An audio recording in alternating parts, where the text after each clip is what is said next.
Agora aqui, né, nós temos uma questão, né, de Marx e Bauman, uma questão aberta, né? Então vamos lá. Questão de número 1.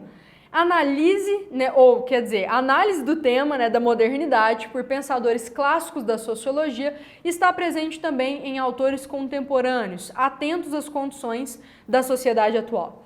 No século XIX, Karl Marx, em seu livro Manifesto Comunista, de 1848, refere-se à sociedade burguesa de seu tempo como formação social em que tudo que era sólido desmancha no ar. Tudo que era sagrado é profanado e as pessoas são finalmente forçadas a encarar com serenidade sua posição social e suas relações recíprocas. E aí nós temos um texto também do Zygmunt Bauman, em Confiança e Medo na Cidade. Ele afirma que se, entre as condições da modernidade sólida, a desventura mais temida era a incapacidade de se conformar, agora, depois da reviravolta da modernidade líquida, o espectro mais assustador é a inadequação. Temor bem justificado quando consideramos a enorme desproporção entre a quantidade e a qualidade de recursos exigidos por uma produção efetiva de segurança do tipo faça você mesmo. Então nós temos duas diferentes análises da modernidade. Claro, dois autores, o Bauman muito mais contemporâneo, o Marx ele está lá no final do século XIX, início do XX, o Bauman já é um autor do século XXI. Então nós temos aqui, né, dois autores que fazem diferentes análises da modernidade, diferentes análises de seus momentos históricos. Então vamos ver o que se pergunta. Com base nesses trechos e nos conhecimentos sobre a modernidade, apresente, letra A, uma característica particular para Marx e uma para Bauman, né, sobre a modernidade, então. E aí eu coloquei aqui uma resposta, né? Para Marx, você poderia dialogar nessa resposta aberta, né, sobre a análise que ele faz do modo de produção capitalista, que diz respeito a volatilidades, ou seja, a constante mudança, a fugacidade, né, das relações sociais, do próprio sistema que se reinventa a todo momento. Você pode falar sobre o processo, né, de transformações constantes e aceleradas, né, dos instrumentos de produção, ou seja, nós temos aí constantemente inaugurado novos modos de produção que vão revolucionar as relações de produção. Como, então, vai se produzir, como nós vamos nos relacionar com os modos de produção, como haverá um embate cada vez maior e sempre constante entre as classes sociais, né? E para ele também essa questão da inexorabilidade, né, da condição de classe. O que é inexorável? É algo que realmente não muda, não se transforma. Então, em decorrência das transformações que a sociedade tem, do próprio modo de produção capitalista, algo que perdura é a condição de miserabilidade da classe aí proletária e a condição de privilégio das classes burguesas que continuam a explorar o proletariado, seja num capitalismo aí que o Marx analisa, um capitalismo industrial, seja hoje num capitalismo flexível. E aí eu só coloquei aqui para vocês, né, a frase novamente do Manifesto Comunista, que fala o seguinte: tudo que era sólido, então, desmancha-se no ar.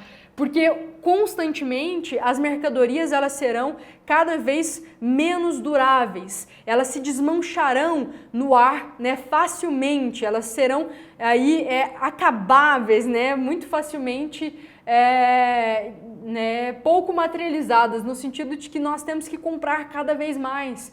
Né? Esse é o anseio de formas de se lucrar do modo de produção capitalista. Então, cada vez mais se produz elementos que são cada vez menos duráveis para uma maior produção.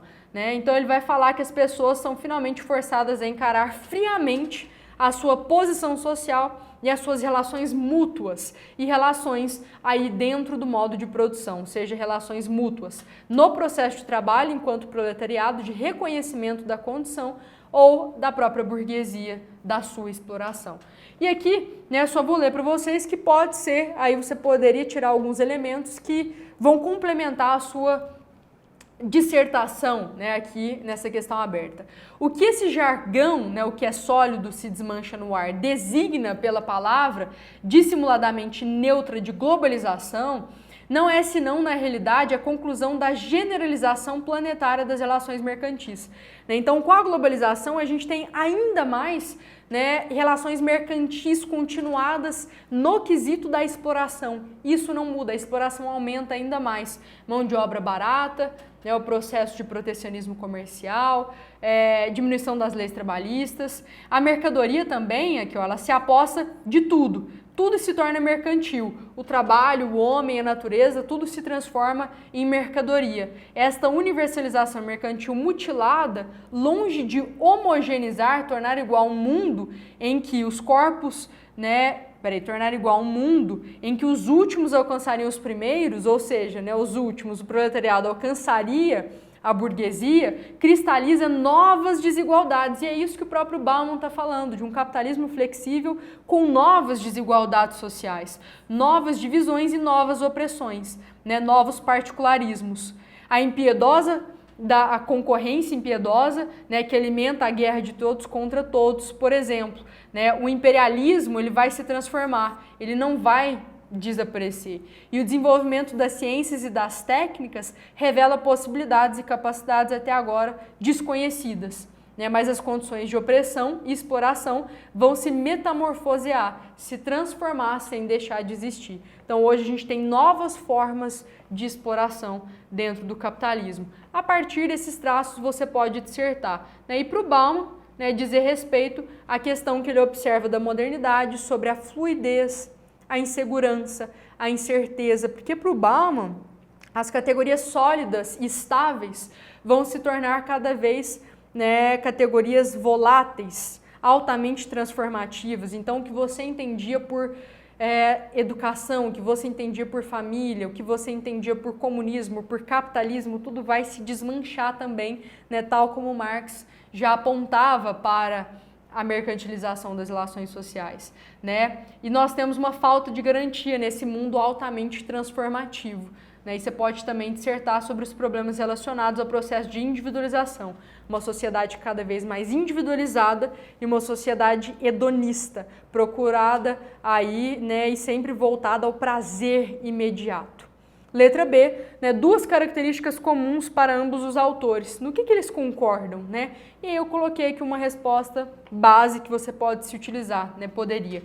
Ambos os autores avaliam em suas épocas a modernidade como um processo transformador das relações sociais de outrora. Então elas vão transformar, revolucionar as relações sociais, a partir da inauguração do modo de produção capitalista, como Marx observa, ou a partir de um momento de capitalismo flexível, como Bauman observa, né, que define a modernidade a partir do capitalismo. Os dois fazem análise do capitalismo, mas em momentos diferentes, né, e mostram que, no lugar de sociedades mais duradouras, com a modernidade surgem relações menos estáveis, cada vez menos estáveis, né, em todas as dimensões, em todos os âmbitos da vida. Beleza?